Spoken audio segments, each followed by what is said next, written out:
en Apocalipsis. Vamos todos a Apocalipsis capítulo 2, del versículo 18 en adelante.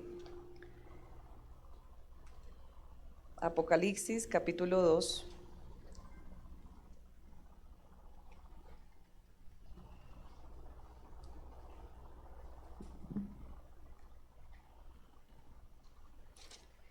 Dice la palabra de Dios, que es el mensaje a la iglesia de Tiatira.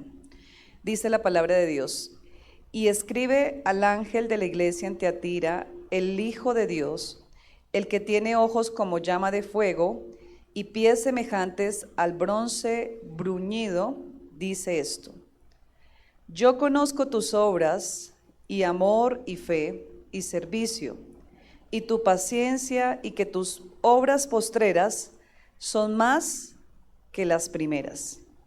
Pero tengo unas pocas cosas contra ti, que toleras que esa mujer Jezabel, que se dice profetiza, enseñe y seduzca a mis siervos a fornicar y a cometer cosas sacrificadas a los ídolos. Vemos en la palabra a Jesús caminando en medio de los 7 candeleros, de las 7 iglesias, teniendo una relación íntima con cada iglesia. Aquí podemos examinar la palabra de Dios y vemos que el Señor Jesucristo empieza hablándole a estas iglesias las cosas que Él conoce y da ese reconocimiento de que son cosas buenas que hace esa iglesia. Aquí específicamente en la iglesia de Tiatira está diciéndoles que conoce sus obras, ¿sí? Y antes en la descripción dice que el Hijo de Dios, el que tiene ojos como llama de fuego. Aquí nosotros podemos ver que cuando está describiendo que Jesús tiene llamas de fuego, es esa capacidad que tiene Dios de poder escudriñar lo profundo de nuestro corazón, poder ver a través de sus ojos lo que hay realmente en esa iglesia. Y vemos nosotros a un Jesús compasivo y misericordioso, aún en medio de iglesias que están pecando delante de la presencia de Dios, ¿sí? Vemos a Jesús caminando también alrededor de una iglesia, como era la iglesia de Pérgamo, que era lo que estábamos enseñando el día miércoles, donde estaba diciendo también que conocía las obras y dónde moras, dice, donde está el trono de Satanás. O sea, a pesar de que es una iglesia que está caminando, se supone que bajo la guianza de Dios está haciendo algunas cosas mal. Pero dice la palabra de Dios acá: yo conozco tus obras y dónde moras, donde está el trono de Satanás, pero retienes mi nombre. Estoy leyendo en el versículo 13 del capítulo 2. Dice: pero retienes mi nombre y no has negado mi fe, ni aun en los días en que Antipas, mi testigo fiel, fue muerto entre vosotros, donde mora Satanás. Aquí estamos viendo que es una iglesia que está siendo atacada por lo que hace Satanás. O sea, hay una influencia espiritual en cada una de estas iglesias. En cada una de estas iglesias tiene características específicas de que hacen cosas buenas que el Señor Jesús resalta, pero que están cometiendo pecado, ¿sí? Dice: pero tengo unas pocas cosas contra ti, que tienes a los que retienen la doctrina de Balaam, que enseñaba a Balac a poner tropiezo ante los hijos de Israel. Entonces, para poder resumir un poquito de lo que se enseñaba sobre esta doctrina, porque estamos viendo las 3 doctrinas: la doctrina de Balaam, la doctrina de Jezabel y la doctrina de los Nicolaitas. Hoy vamos a ver la doctrina de Jezabel, que tiene que ver mucho con lo que hay en nuestro corazón, que tiene que ver mucho con el orgullo, con la manipulación, con el control, ¿sí? Con querer tener el control o con querer estar manejando la autoridad de otra autoridad. Entonces aquí en esta iglesia de Pérgamo estamos viendo a una iglesia que ha abrazado la doctrina de Balaam. ¿Quién era Balaam? Un profeta de Dios. Nos dice la palabra de Dios, él era un profeta de Dios que daba la profecía. que predicaba lo que el Señor le decía. Es más, llega un momento donde Balac, que es el rey de Moab, y le dice: vaya por favor, porque venía el pueblo de Israel, y le dijo: por favor, maldíceme a este pueblo. Y desde un principio el Señor le dice a Balaam: no lo hagas. Pero es como cuando usted dice: pero yo voy a seguir insistiendo a ver si el Señor me dice que sí. Querer torcer la mano de Dios, cuando Dios desde el primer momento dice: no lo hagas. Y entonces aquí vemos a esta iglesia abrazando esta doctrina, y vemos que efectivamente al final de todo Dios no permite que Balaam maldiga al pueblo de Israel. Pero ¿qué sucede con Balaam? Tenía amor por el dinero, por lo que le había prometido Balac, que le había hecho una promesa grande de dinero, y él lo acepta. La palabra de Dios nos cuenta que él quiere ese dinero, quiere aceptar esto. Es más, la forma como termina muerto a espada, viviendo con todos los de Madián, sirviendo a este pueblo, siendo un profeta de Dios. Es tremendo su final. Pero la palabra de Dios aquí muestra que esta iglesia se había entregado a amar al dinero, ¿sí? Amar lo que el mundo muchas veces ofrece, como ministro, como líder, como mujer, como hombre. Pero cuando estamos hablando ya de la iglesia de Tiatira, nosotros vemos que está hablando ahora es de una influencia de una mujer que se llama Jezabel. Vamos a ver quién era Jezabel. Vamos a ir allí a primer libro de Reyes, primer libro de Reyes, capítulo 19,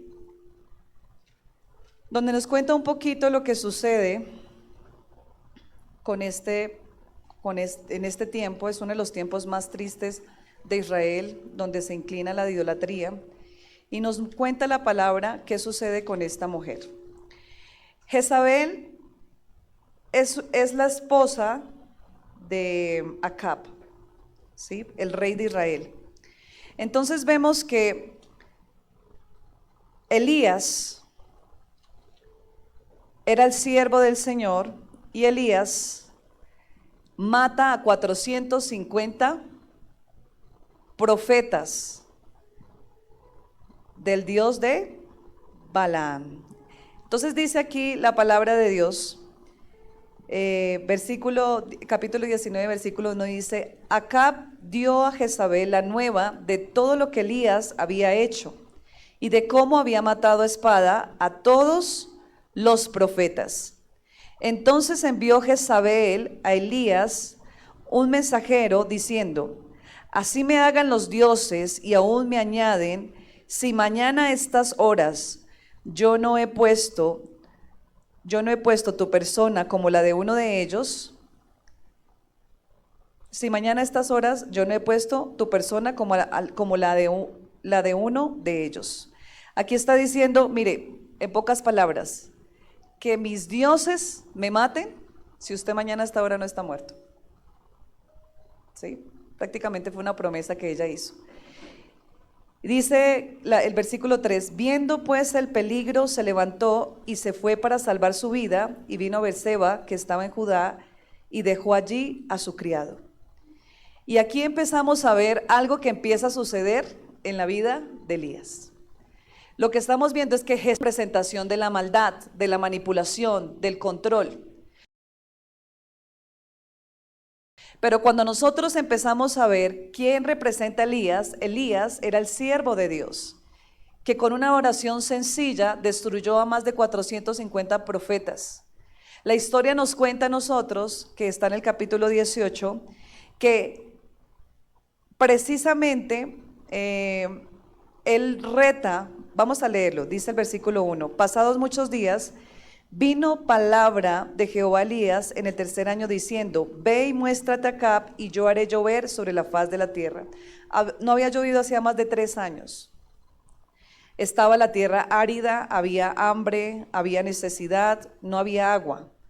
Y en el versículo 20 dice: entonces Acab convocó a todos los hijos de Israel y reunió a los profetas en el monte Carmelo.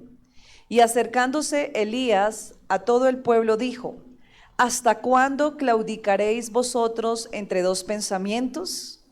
Si Jehová es Dios, seguidle, y si Baal, id en pos de él. Y el pueblo no respondió nada. ¿Qué sucedía en ese tiempo, hermanos? El pueblo estaba siendo influenciado por Jezabel, porque Jezabel era una hija de un rey. Dice la historia que el papá se llamaba Edbaal, un rey sacerdote de Tiro y de Sidón. Él era un rey, pero también era un sacerdote que adoraban al dios Baal. Ellos adoraban esa deidad fenicia y las características de este dios falso era por su inmundicia sexual. Las características de este dios era por su inmundicia sexual. Además de esto, sacrificaban los niños. ¿Qué fue lo que hizo esta mujer apenas llegó a Israel? Ella fue y destruyó todos los templos, todos los altares que se habían hecho para adorar a Dios. Y en reemplazo levantó altares para adorar al dios de Baal. Entonces, aquí nosotros estamos viendo que el pueblo estaba bajo la cobertura de la idolatría a un dios pagano. El pueblo, aunque muchos quizás sí habían cedido, habían creído a la idolatría, muchos no, pero estaban en silencio. Había pasado 3 años a causa del pecado de este pueblo, había venido la sequía. Y cuando Elías va y le habla al pueblo, les hace una pregunta que es muy importante y que Dios nos hace constantemente a nosotros. Mire, le dice: ¿hasta cuándo claudicaréis vosotros entre dos pensamientos? ¿Hasta cuándo estarán su fe estará en dos dioses? ¿Sí?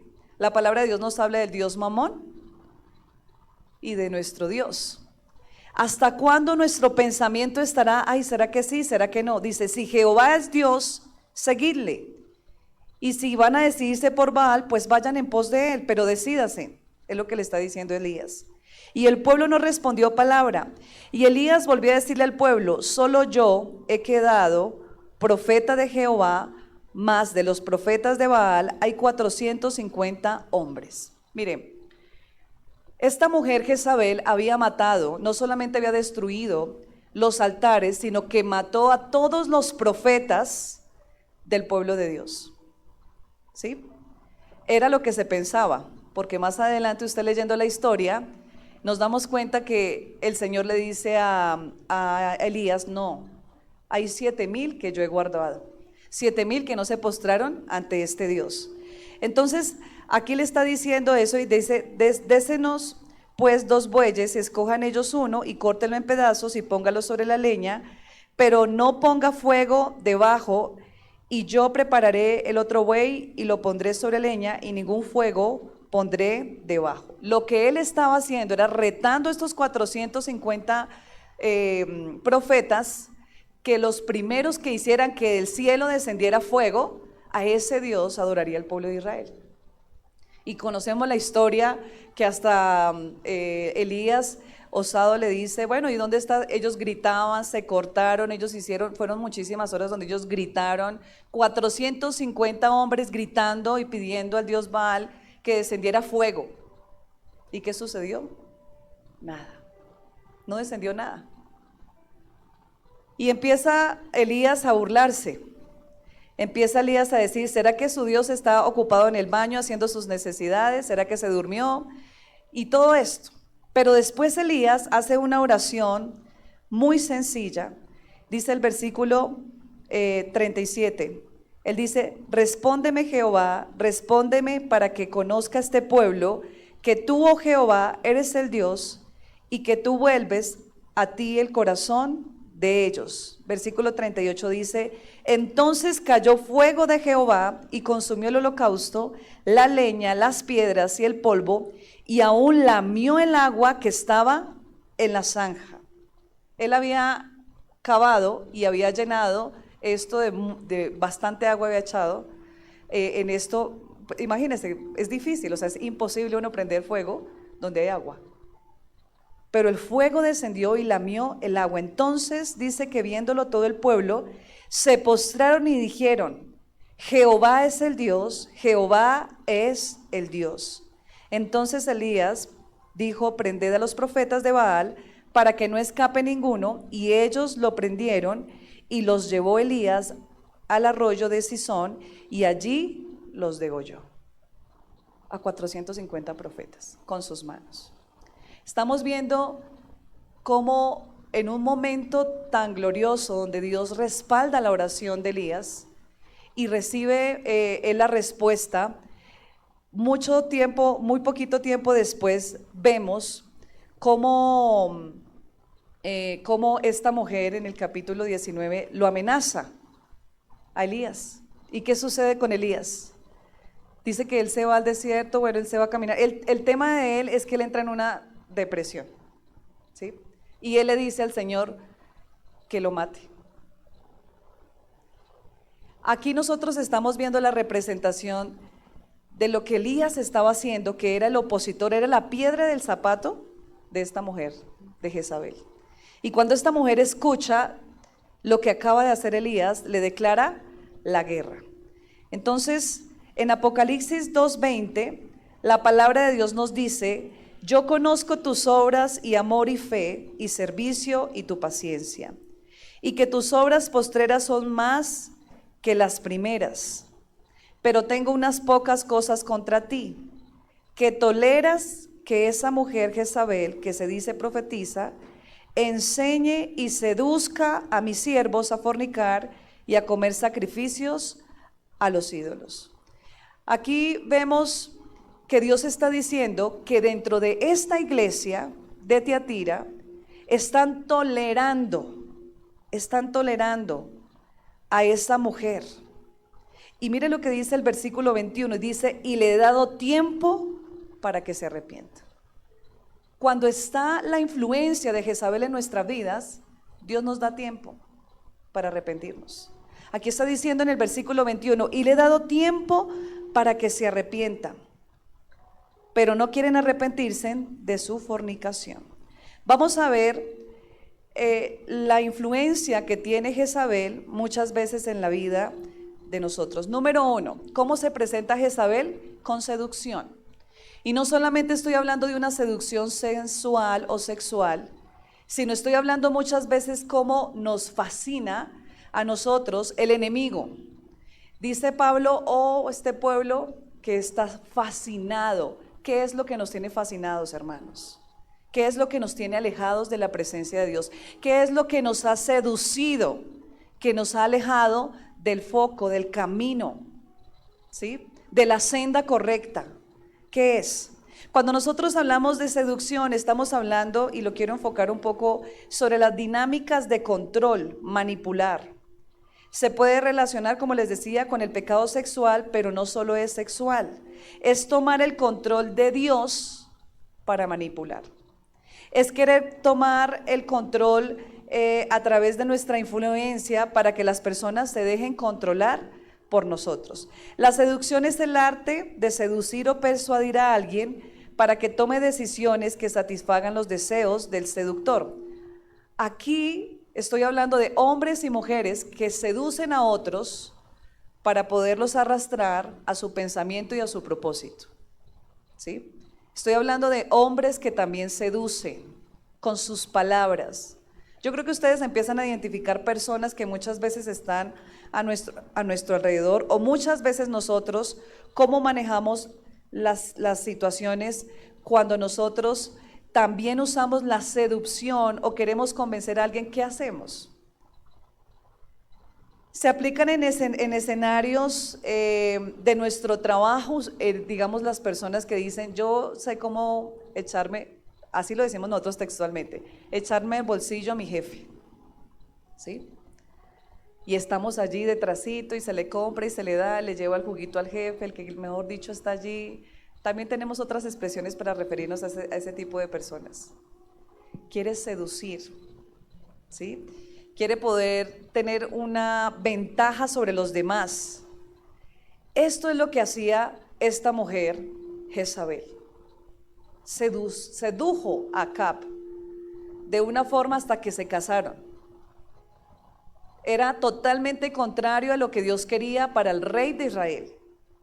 Pero él se encegueció y decidió casarse con esta mujer, teniendo en cuenta que era una mujer que no conocía al Dios verdadero, que adoraba a un Dios pagano, que hacía sacrificios, rituales, era una profetisa, no solamente era una seguidora, sino que profetizaba bajo esa temática de ese Dios.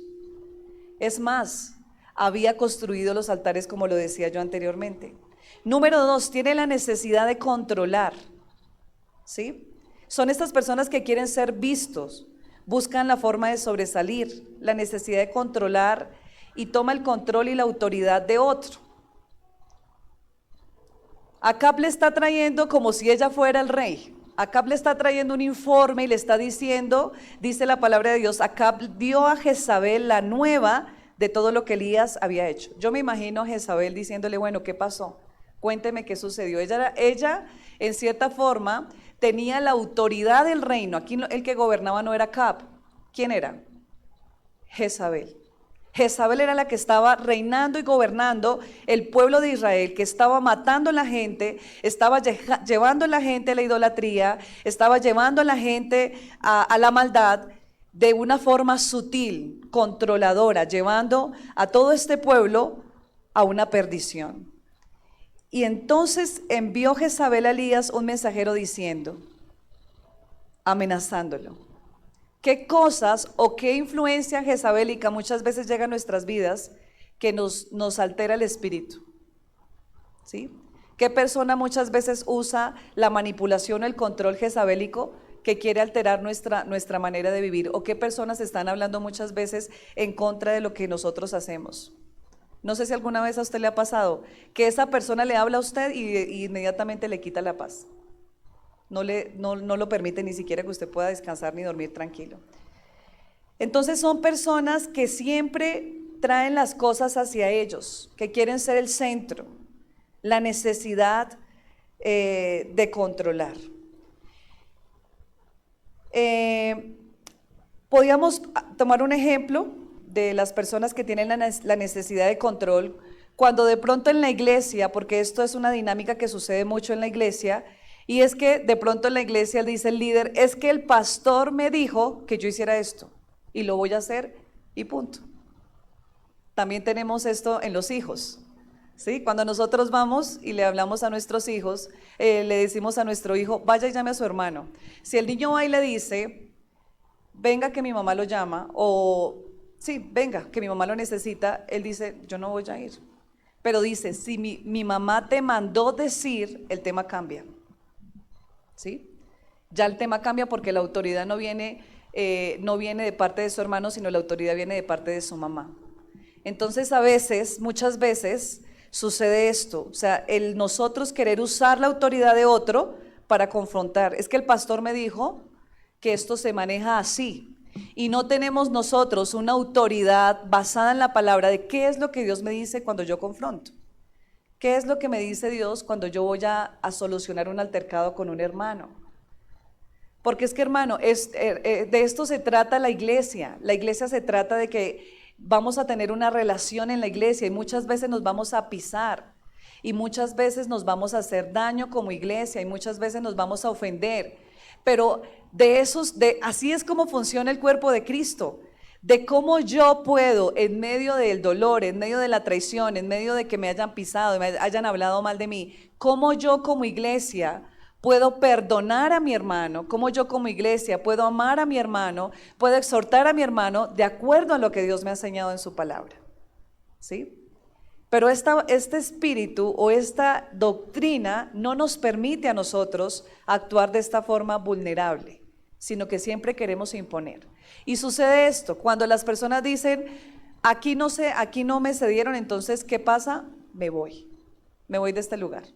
Y muchas veces pasa eso. Número 3, la manipulación. Entonces, una forma muy común de la manipulación es la victimización.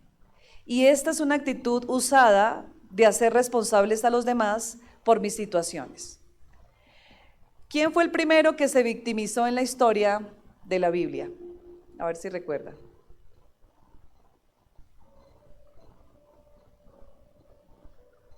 ¿No recuerdan?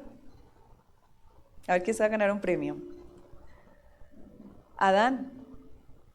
Adán fue el primero que se victimizó. Cuando el Señor llama a Adán, ¿qué dice? La mujer que tú, o sea, le echó la culpa al Señor, le echó la culpa a Dios y le echó la culpa a la mujer. No asumió su error. Entonces, cuando podemos ver la manipulación jezabélica, muchas veces la victimización es una actitud muy usada para hacer responsable a los demás por mis situaciones. Es que ese hermano me hizo enojar. ¿Sí? A veces, a veces mis niños pelean, mi niño y mi señorita, porque ella ya está grande. Y él dice, es que Mariana me hizo esto. ¿Sí? O los niños, sucede eso. Es que él me hizo hacer esto. Y yo le digo, no, hay que reaccionar de otra forma, porque eso que pasó salió de tu corazón, ¿sí? Y yo le explico esto. Entonces a veces uno dice, un ejemplo, ahora lo que está sucediendo mucho afuera, hermanos, está sucediendo mucho la intolerancia. Ayer precisamente hablábamos sobre lo que ha sucedido esta semana, ¿no? Fue esta semana del caso del señor que iba en el carro y que arrolló a algunos motociclistas y hubo linchamiento. Entonces, ustedes podemos darnos cuenta de la condición y la gente está hablando de esto en las noticias, está diciendo cuál es la condición mental en nuestra sociedad, cuál es la condición emocional de nuestra sociedad. Cuando nosotros hablamos de una turba, cuando nosotros estamos hablando de estas situaciones, sucede una fuerza sobrenatural en ese tipo de momentos. Cuando la gente se une para hacer algo malo, la gente no, como que no es consciente, pierde la conciencia de que lo que están haciendo es algo equivocado, ¿sí? No podemos tomar nosotros justicia por nuestra propia mano, no es correcto. Para eso existe la ley, ¿sí? Para eso existe la policía, para eso existen las diferentes organizaciones, para que puedan ellos tomar medidas sobre esto. Pero ¿qué sucedió? Los 200 motociclistas persiguieron hasta que lo lincharon. Es que me hicieron. Entonces, si usted me pisa, yo lo piso. Si usted me golpea, yo lo golpeo. Si usted mata a alguien, entonces yo voy y le mato a alguien. ¿Es la forma correcta? Ojo por ojo, diente por diente. Estamos en un mundo que está caído y entonces usamos la victimización para poder manipular la situación. ¿Sí? Esto sucede mucho en las parejas, sucede mucho en los matrimonios. Cuando nosotros vamos a hacer un reclamo o vamos a decir, bueno, mire, es que está pasando esto en la relación o es que me siento así, y usted sale antes como el malo. La víctima era el otro. Mire, escuchaba la historia de alguien que decía, una chica que ella decía, es que Dios me dijo, esta frase es una de las frases que uno muchas veces usa, es que Dios me dijo esto. Y ella empezó a decirle a un muchacho, es que Dios me dijo que me voy a casar contigo. Y el muchacho, ay no, pero Dios a mí no me ha dicho nada. Él todo asustado, no, pero es que Dios me dijo, ella le decía con una seguridad, que me voy a casar contigo. Y ahí acorralando al muchacho. Y él todo afanado fue y buscó al pastor y le dijo, no, pero ¿cómo así que ella dijo eso? A los 2 meses cambió de muchacho. No, es que Dios me dijo que me voy a casar con usted, con otro muchacho. ¿Sí? Y usamos, mire, esto es algo que sucede en las iglesias. Es que Dios me dijo. Cuando nosotros pensamos que tenemos, cuando usamos el Dios me dijo, no estamos siendo conscientes de verdad de lo importante que es la palabra de Dios, que no podemos nosotros estar usando su nombre en vano. ¿Sí? Dios habla, y esto es una verdad. Pero la frase de Dios me dijo, y entonces ya llegaron los pastores y ella haciendo esto todo el tiempo le dijeron, venga. La citaron y le dijeron, no, mira, lo que pasa es que no puede uno usar el nombre de Dios así, no es correcto porque primero dijiste que Dios te dijo que te ibas a casar con fulano, ahora dices que te vas a casar con sutanito, no está bien. Y ella dice, ay, ¿sabe qué? Dios ya me estaba mostrando esto que ustedes me están diciendo. O sea, siempre salen ganando. Para todo hay excusa. Siempre salen ganando. Dios me dijo. Y esto es una manipulación y una victimización que muchas veces nosotros usamos para nuestro beneficio. ¿Sí? Ser víctima es muy fácil. Y generar pesar a los demás es muy fácil. Mire, hay relaciones que se han basado, y he escuchado a alguien que decía, es que a mí me va a pesar. Cuando ya la veía, pobrecita. Y me casé con ella, pobrecita. O sea, me casé con ella porque me va a pesar. ¿Sobre qué está basado? Sobre la victimización. Entonces, esta es una herramienta de Jezabel. Esta actitud jezabélica que nos hace convertir a nosotros en víctima, son personas que no asumen su error, y estas doctrinas han impregnado nuestro lente de cómo nosotros vemos a Jesús. Porque muchas veces a través de la victimización nosotros normalizamos el pecado.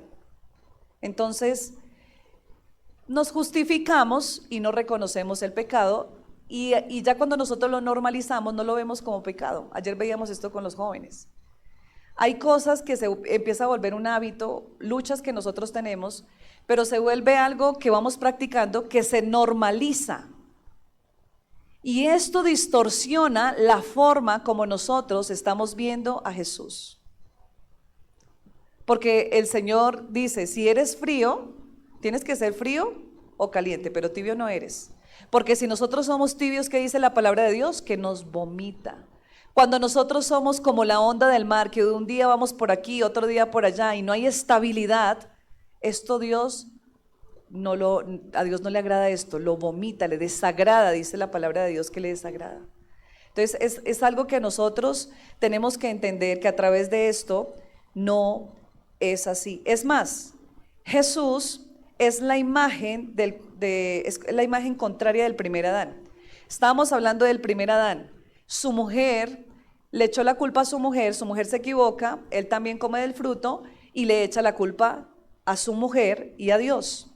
Pero cuando nosotros estamos hablando del segundo Adán, que es Cristo, al segundo Adán, que es el Señor Jesucristo, Él se entregó en sacrificio vivo por nosotros. Él no se victimizó, Él se entregó por nosotros, que es totalmente contrario al primer Adán. Primera de Corintios 15, creo que es 15, versículo 12, tengo anotado aquí. Dice la palabra, pero esto lo tengo en otra versión. El asumir mi culpa, mentiras, cuando Adán pecó, el pecado entró en el mundo. El pecado de Adán introdujo la muerte, de modo que la muerte se extendió a todos, porque todos pecaron. Es cierto, la gente ya pecaba aún desde que se entregara a la ley, pero no se tomaba en cuenta como pecado, porque todavía no existía ninguna ley para violar. Sin embargo, desde los tiempos de Adán hasta los de Moisés, todos murieron, incluso los que no desobedecieron un mandamiento explícito de Dios como lo hizo Adán. Ahora bien, Adán es un símbolo, una representación de Cristo, quien aún tenía que venir. Pero hay una gran diferencia entre el pecado de Adán y el regalo del favor inmerecido de Dios. Pues el pecado de un solo hombre, Adán, trajo muerte a muchos, pero aún más grande es la gracia maravillosa de Dios y el regalo de su perdón para muchos por medio de otro hombre, Jesucristo. El enemigo quiere tener nuestro lente como tal distorsionado, que nosotros no veamos la inmensa gracia de Jesús que fue derramada en la cruz para nosotros, para poder limpiarnos a nosotros de los pecados. Está mostrando la diferencia del primer Adán al Adán que va a venir, que es Jesucristo. Número 4, la profecía de Jezabel. El Dios me dijo, que era lo que yo estaba diciendo adelantadamente. Entonces necesitamos tanta humildad para decir Dios me dijo y no usar el nombre de Dios en vano. Es una forma de arrebatar el sello a Dios y hacer lo que yo quiero. Miren, estábamos estudiando esta semana sobre las interpretaciones de la palabra en hermenéutica y aprendíamos lo siguiente. Existen diferentes interpretaciones donde la gente exagera o la gente usa alegorías para poder interpretar, ¿sí? Y usar alegorías trae es una línea muy delgadita que nos puede traer a nosotros en un sesgo, podemos caer en un sesgo. Y veíamos lo siguiente, y es que la palabra de Dios, cuando nosotros vemos, cuando la gente va a los extremos, lo malo que sucede en la interpretación de la palabra. Cuando la palabra de Dios habla sobre el vestuario, que es una de las cosas que también hace diferencia en algunas iglesias doctrinalmente, porque la gente ve la palabra de Dios y dice que el hombre no usa el vestuario de la mujer, ni la mujer usa el vestuario del hombre, ¿sí? ¿Sí recordamos esto? Cuando nosotros vamos al contexto, ¿cómo se vestían en esa época, cuando está escrita esta palabra? ¿Cómo se vestían? Con túnicas. ¿A qué se refería este texto? ¿A qué se refería? Porque miren la interpretación. Yo venía precisamente, es una iglesia de sana doctrina, pero es una iglesia legalista, como las llaman. Cuando era niña, yo tenía más o menos de 5 años, hasta los 5 años estuve en la iglesia, pero a mí me dejó esto muy marcado. Y cuando yo llegué aquí a esta iglesia, para mí fue un contraste, porque allá usábamos falda, allá no podíamos usar pantalón, allá usábamos falda. Si me despuntaban el cabello, eso era una puntica, porque si no, pues estaba mal. No podía usar aretes, no podía uno pintarse el cabello, no podía nada, maquillarse, nada. Cuando yo llegué aquí, yo de curiosa me quedo mirando a alguien y le digo, ¿usted sabía que maquillarse es pecado? Y ella me dice, tranquila que cuando usted sea grande también le va a gustar, me dijo. Me dice la hermana. Pero yo venía con esa idea y yo decía todo, pecado, pecado, porque consideraba que era pecado, era la forma como me habían enseñado a mí, y que la persona que usara pantalón se condenaba porque era el vestido del hombre. Pero cuando nosotros vamos al contexto, todos usaban túnicas. La diferencia que había en el vestuario eran los cortes, los colores y también los accesorios que llevaban las mujeres, pero usaban túnicas. La profundidad o el mensaje que realmente se quiere transmitir es no ocupar la posición del hombre. Si yo soy mujer, yo no tengo que ser, esto está hablándolo de una forma más sexual, ¿sí? Estamos hablando del hombre que quiere ser mujer y de la mujer que quiere ser hombre, pero la interpretación que se da es una interpretación que hace daño. ¿Por qué? Porque entre usted menos se arregle, más santa es, literalmente. Entre menos se arregle, más santa es. Entre menos usted gaste plata en arreglarse en las mujeres, porque es triste ver las mujeres bajo un dogma que no viene de la palabra de Dios, viene de una mala interpretación, ¿sí? Y manipulamos muchas veces a través con esto. Mire, tenía una prima que me decía, me castigaron, ella servía por haberse puesto un anillo. Y yo le decía, ¿pero qué tiene que ver el anillo? No, que es pecado, que eso es vanidad. ¿Y qué pasa cuando la interpretación de la palabra se vuelve tan legalista? Que la persona cuando peca se va a lo más profundo a pecar, ¿sí? Y yo lo vi muchas veces en espejos. Jóvenes que se guardaban, pero cuando ellos decían, no, ya me cansé de esta prohibición, era como una carga para ellos, porque aquí nosotros debemos aprender qué me enseña la palabra, a vestirme con decoro, ¿sí? A vestirme recatadamente con decoro, que yo glorifique a Dios con la forma como yo me visto. Eso es algo que yo le digo mucho a las jóvenes. Si usted como está vestida hoy, glorifica a Dios, bien. Pero también toca mirar el lente de la persona, porque también uno se ha encontrado con personas, con las chicas, con la minifalda, con la ombliguera. No, yo me siento cómoda, yo me siento bien. Pero ¿así está glorificando a Dios? No, yo creo que sí. Y todos los que estamos alrededor nos estamos dando cuenta que no está glorificando a Dios, que está haciendo tentación para otros. O sea, la palabra de Dios nos muestra a nosotros cómo nosotros debemos hacer, ¿sí? Cómo nosotros debemos de vestirnos, cómo nosotros debemos comportarnos, qué palabras nosotros debemos decir. La palabra de Dios es nuestra mayor autoridad como cristianos. Entonces, No es sencillamente uno, como decía que los cristianos de Berea oían a los que les enseñaban, pero ellos iban a la palabra y escudriñaban a ver si lo que le estaba enseñando esa persona era verdad. Pero muchas veces las cosas se vuelven un dogma o una doctrina porque sencillamente lo están enseñando en la iglesia. Hay que ir a la palabra y escudriñar. Entonces, la manipulación es algo con lo que nosotros debemos tener mucho cuidado. En la profecía de Jezabel, que es el punto número 4, quiero decirles que Dios sí habla, y Dios habla de 3 formas. Número 1, Dios habla de espíritu a espíritu. Veamos lo que dice Romanos capítulo 8, versículo 16.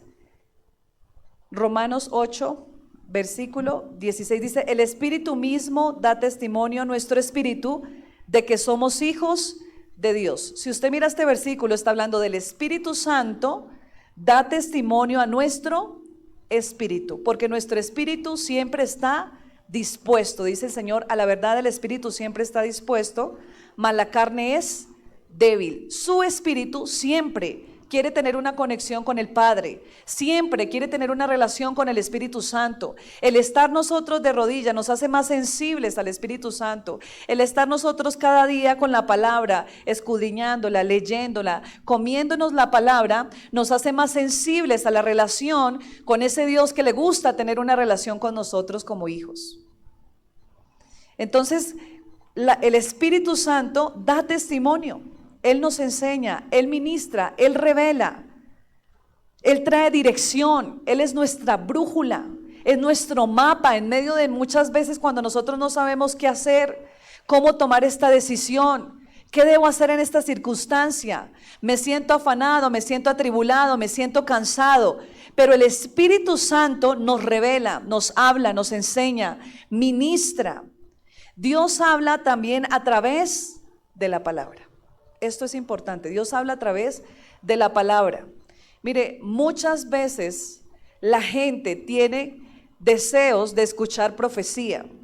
Muchas veces la gente quiere que llegue un profeta a su iglesia para que le hable de lo que le va a pasar, Y esto es un peligro, porque muchas veces no es una profecía dada por Dios, sino es una profecía humana y se vuelve una adivinación.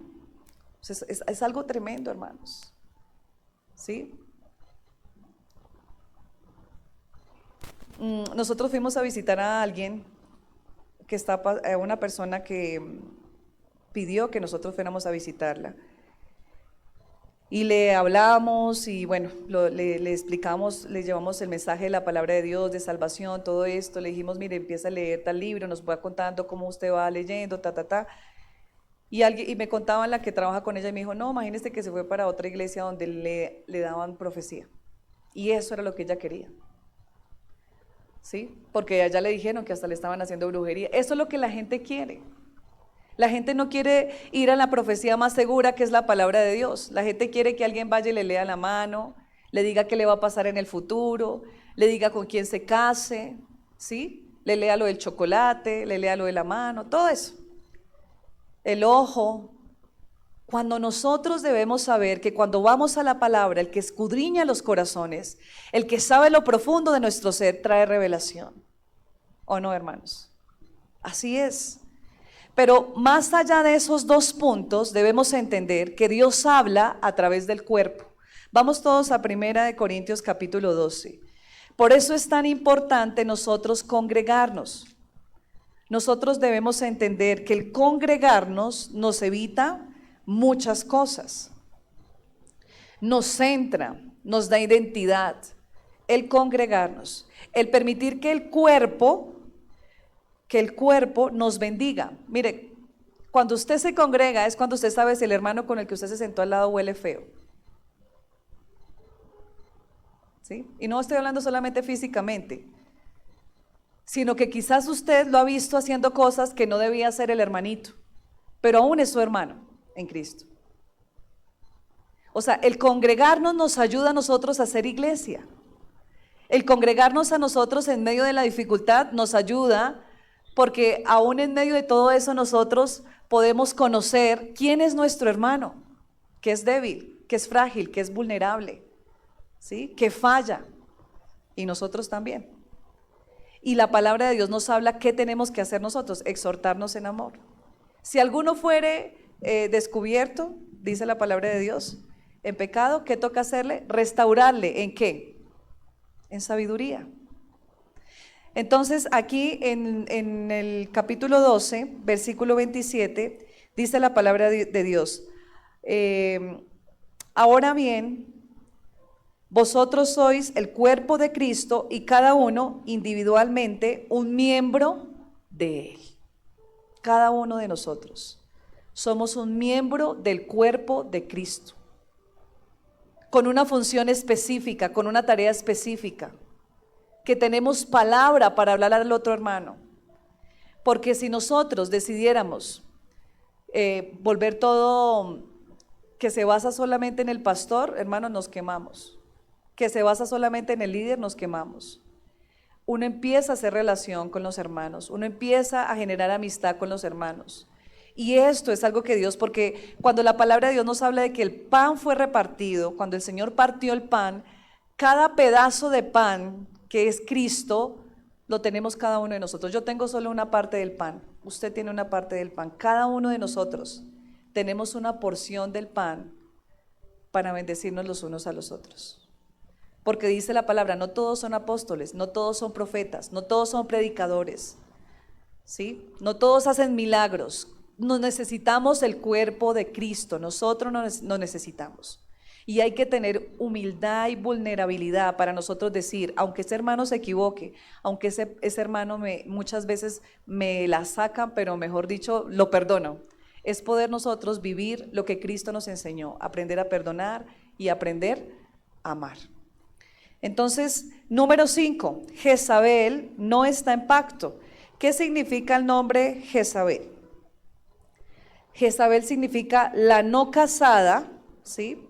La rechazada, es otra definición que encontré, es la no casada, la rechazada y la que no está en pacto. ¿Qué es un pacto? Una forma de nosotros ver lo que es un pacto, lo vemos en el matrimonio. No es un contrato. ¿Qué es un contrato?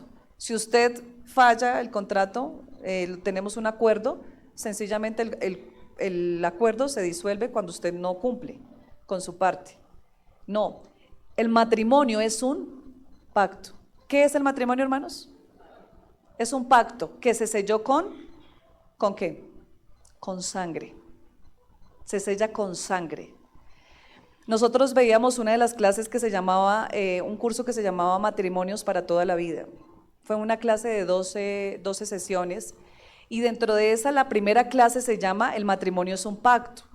Y nos contaban ahí una parte interesante, me llamó mucho la atención y yo decía, ve, esto no lo sabía. Y es que cuando el matrimonio, es un pacto que se hace para toda la vida. Y sucedía algo importante ahí en esta parte, y era lo siguiente. Cuando el matrimonio se va a sellar, ¿cómo se sella el matrimonio? Con un acto sexual. Y nos explicaban allí los maestros que nos estaban dando la clase, y cuando hay la relación sexual, hay sangre.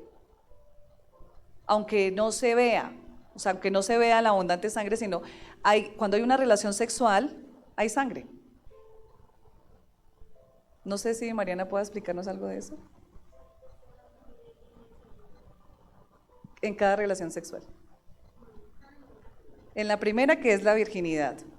Pero nos explicaban que es en cada relación, aunque no es sangre abundante, es un pacto que se sella. ¿Sí? Es algo que se rompe y es algo que se sella. Y que se entrelazan, porque se hace uno con esa persona. Es el momento más vulnerable de la pareja, ¿sí? Donde se sella. Jezabel no es una mujer de pacto. Ella no puede ser vulnerable. ¿Qué significa un pacto? Se lo voy a decir en esta frase: tu bien a mi costo. Y es duro, hermanos, porque es decirle a la pareja, tu bien a mi costo. ¿Qué quiere decir eso? Aunque me cueste a mí, siempre te voy a hacer el bien. Y es una de las cosas que nosotros hacemos, pero cuesta. Cuesta porque a veces es muy duro. Entonces, cuando estamos en pacto, somos heridos. Cuando nosotros vamos a las clases de sanidad interior, casi siempre, y yo también tuve esa experiencia, casi siempre tenemos problemas porque las personas que más nos hemos sentido más heridas es con nuestros padres. Y uno dice, ve, pero si su papá fue la persona que se entregó por usted, el que trabajó, el que le enseñó, el que estuvo ahí cuando usted caminó la primera vez, el que le dio todo. No, uno no recuerda eso. ¿Usted qué recuerda? Lo malo que le hizo su papá, lo malo que le hizo su mamá, ¿cierto? Pero esas personas que son las más cercanas, son las personas que más nosotros sentimos dolor cuando nos dicen una palabra. Si alguien le dice a uno, viene y lo insulta, puede ser que uno se enoje, ¿sí? Y diga, bueno, te bendigo, que te vaya bien. No, yo no te deseo lo que me estás deseando. Pero si viene mi esposo y me dice, es que usted es una inútil, usted no sirve para nada, usted no es suficiente para mí, ¿qué pasa? Eso me toca, ¿cierto? O si viene mi mamá y me dice estas palabras, eso me toca, porque es un pacto que yo he hecho con ellos. Son personas que están cercanas a mí. Pero aún en medio de ese pacto, soy vulnerable y entiendo que aunque estoy lastimada, puedo mostrarle un acto de amor a esa persona. Aunque muchas veces mi pareja me ofenda o yo lo ofenda, seguimos juntos. Y aprendemos nosotros a perdonarnos. Aprendemos nosotros a restaurar nuestro matrimonio. Aprendemos muchas veces a perdonar. ¿Sí? No estoy diciendo que si a usted la golpean y usted está siendo una persona víctima de abuso físico, emocional, violencia, usted tiene que quedarse ahí. No, no estoy diciendo eso. Estoy diciendo respecto a lo que es bíblicamente bajo pacto, cuando el esposo es consciente de lo que hace como esposo y cuando la esposa es consciente de lo que Dios me pide a mí como esposa. ¿Ahí es clara esa parte? ¿Sí? Porque a veces de pronto decimos, no, entonces tengo que aguantarme que me esté pegando, no, ahí ya hay otro tema y ahí ya hay un riesgo y ahí ya tenemos que buscar nosotros ayuda. Pero sí nosotros saber que Él es tu bien a mi costo. Colosenses 2:15 dice la palabra de Dios, y despojando a los principados y a las potestades, los exhibió públicamente, triunfando sobre ellos en la cruz. El momento más vulnerable que tuvo el Señor Jesucristo fue en la cruz. Estaba prácticamente desnudo, golpeado, desfigurado. En su rostro ya no se veía aparecer, estaba rasgada su piel, su sangre se estaba derramando, siendo la persona más vulnerable. Y Pablo lo describe de esta forma. Pablo no lo describió como el perdedor, como el que estaba allí derrotado, sino que dice que Jesús, estando en su situación más vulnerable, fue glorificado a través de la resurrección. Porque él siendo más vulnerable, su gloria trascendió después de haber resucitado el tercer día. Cuando nosotros somos vulnerables y entendemos, como dice Pablo, que se golpea, que no sabe porque lo que él quiere hacer no lo hace y lo que debe hacer no lo hace, tiene esa lucha interna, el ser vulnerable nos lleva a nosotros a la gloria, ¿sí? A que el Señor nos exalte. Dice la palabra de Dios que el que se humilla y el que se exalta será humillado. Cuando yo muchas veces tengo que callar, cuando esa persona me está ofendiendo, me está gritando, no es que esté omitiendo lo que esa persona está haciendo, no, estoy haciendo un acto de sabiduría y estoy evitando que esto sea peor y esto me lleva a mí a una exaltación delante del Señor. Entonces la mayor vulnerabilidad de Jesús, golpeado, desnudo, Pablo lo describe de esta forma, dice que despojando a los principados, al mundo espiritual y a las potestades, los exhibió públicamente, triunfando sobre ellos en la cruz. Entonces, algo que debemos ver aquí, vamos nuevamente a Apocalipsis capítulo 2 para finalizar. En Apocalipsis Dios está diciendo algo interesante. Apocalipsis capítulo 2. Dice la palabra de Dios aquí.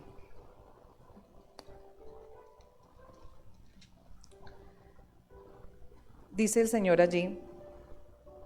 versículo, ¿qué se me hizo? Versículo 21. Después de que, versículo 20 dice, pero tengo unas pocas cosas contra ti, que toleras que esa mujer Jezabel, se dice profetiza, enseñe y seduzca a mis siervos a fornicar y a comer cosas sacrificadas a los ídolos. Esa influencia jezabélica nos lleva a nosotros a comer y a fornicar cosas que no agradan al Señor, a ídolos, a dioses paganos. Y dice, y le he dado tiempo para que se arrepienta, pero no quiere arrepentirse de su fornicación. He aquí yo la arrojo en cama y en gran tribulación a los que con ella adulteran, si no se arrepienten de las obras de ella. Y a sus hijos heriré de muerte, y a todas las iglesias sabrán que yo soy el que escudriña la mente y el corazón, y os daré a cada uno según vuestras obras. Pero mira lo que dice la palabra cuando nosotros nos arrepentimos. Hay una promesa, dice, pero a vosotros y a los demás que están en Tiatira, a cuantos nos tienen esa doctrina y no han conocido lo que ellos llaman las profundidades de Satanás, yo os digo, no os impondré otra carga, pero lo que tenéis, retenedlo hasta que yo venga. Al que venciere y guardare mis obras hasta el fin, yo le daré, ¿qué nos dará, hermanos? Autoridad sobre las naciones. El que hereda autoridad que no nos corresponde, ahí hay un problema. ¿Sí? Es que usted a mí me respeta porque yo soy el pastor de este lugar. ¿Por qué estar demandando autoridad? Un gran ejemplo de esto es David. Cuando a David le quieren quitar sus mismos hijos del reinado, ¿qué hace David? Él no hace nada. Porque ¿quién le dio el reino a David? ¿Quién ungió a David? Dios. Y a veces nosotros queremos que no nos quiten eso que ni siquiera tenemos, hermanos. Estamos buscando una aceptación y buscando una identidad en algo que no nos ha dado Dios, queriendo tener una autoridad que no nos corresponde. David se quedó tranquilo porque es que el reino era de él. Independientemente de lo que quisieran hacer sus hijos, el reino era de él. Escuchaba un pastor, falleció el suegro y todos los líderes empezaron a ver quién va a ser el siguiente pastor. Y él inmediatamente al otro día pasó su carta de renuncia, que era el yerno, y dice, yo no me voy a poner a pelear por títulos, no lo voy a hacer. Y se fue para su casa. La misma iglesia hizo la carta, firmaron, queremos que usted sea nuestro pastor. Y nosotros muchas veces queremos buscar algo que Dios no nos ha mandado a hacer, hermanos. Autoridad que no nos corresponde. Queremos sellar cartas con un anillo ajeno. ¿Sí? Como cuando esta mujer quiso, porque su esposo se puso, prácticamente estaba llorando acá porque no le daba el terreno este hombre, que no quería venderlo, era una heredad, y él tenía su derecho de no venderlo, y ella dice, que no lo quiere vender. ¿Qué hizo esa mujer? Lo mató. Y le dijo, mire, tome, como la que le da el dulce a su niño, con un anillo ajeno. Que el Señor nos guarde, y como dice la palabra de Dios, el que venciere y guardare mis obras hasta el fin, yo le daré autoridad sobre las naciones, y las regirá con vara de hierro, y serán quebradas como vaso de alfarero, como yo también la he recibido a mi Padre, y le daré la estrella de la mañana. El que tenga oído, oiga lo que el Espíritu dice a las iglesias. Al que venciere, hermanos. Al que venciere, ¿hasta cuándo? Hasta el fin. Esto es lo que Dios nos llama y nos invita en esta mañana, vencer hasta el fin. Vamos a estar de pie en esta mañana, vamos a estar orando, vamos a darle gracias a Dios.